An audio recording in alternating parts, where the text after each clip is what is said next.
ভোগ কী করে তৈরি করায় সেই রেসিপিটা, আমার মায়ের রেসিপিটা তোমাদের সঙ্গে শেয়ার করলাম। তোমরাও এইভাবে লক্ষ্মী পুজো ভোগ রান্না করে নিতে পারবে। আর ভালো লাগলে অবশ্যই লাইক, কমেন্ট আর একটা পারলে শেয়ার করে দিও।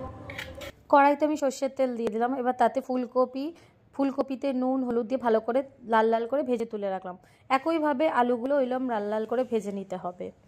এরপর তোলার পাট চলছে। এখানে আমি ভেজে রাখা মুগের ডাল ভালো করে ধুয়ে, ভাজার পর ধুয়েছি, তারপরে হাফ ডান সিদ্ধ করার পর ওতে ধুয়ে রাখা আতপ চাল দিয়ে দিলাম 1 কেজি। 1 কেজি ডাল 1 কেজি চাল।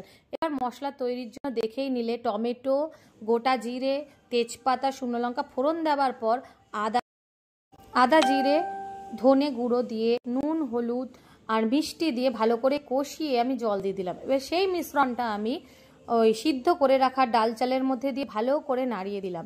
দিয়ে ভেজে রাখা আলু, ফুলকপি আর গোটা লঙ্কা দিয়েছি। আমি এখানে ঝাল কম ইউজ করেছি, কারণ এগুলো বাচ্চা খাবে বলে।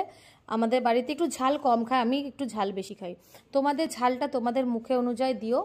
আর এই যে লাস্টে আমি গাওয়া ঘি দিয়ে ভালো করে খিচুড়িটা নাড়িয়ে নিচ্ছি। এই খিচুড়িটা করতে যেরকম তাড়াতাড়ি খেতে। কিন্তু এবছর আমার মামি শাশুড়ি বললো, পম্পা তুই একটু আমাকে ভোগটা করে দে, সবাই এসে খাবে ভোগ আর লাবড়া। তাই আমি নিজের হাতে তৈরি করলাম। কেন, আমাদের প্রতি লক্ষ্মী পুজোয় অনেক লোকজন খেত, আমার মা তৈরি করতো, সেখান থেকেই আমার মায়ের রান্না শেখা। আমার মায়ের থেকে শিখেছি বলেই আজ এত লোকের আমি রান্না করতে পারি। এটা হচ্ছে 20 জনের খিচুড়ি রান্না হচ্ছে।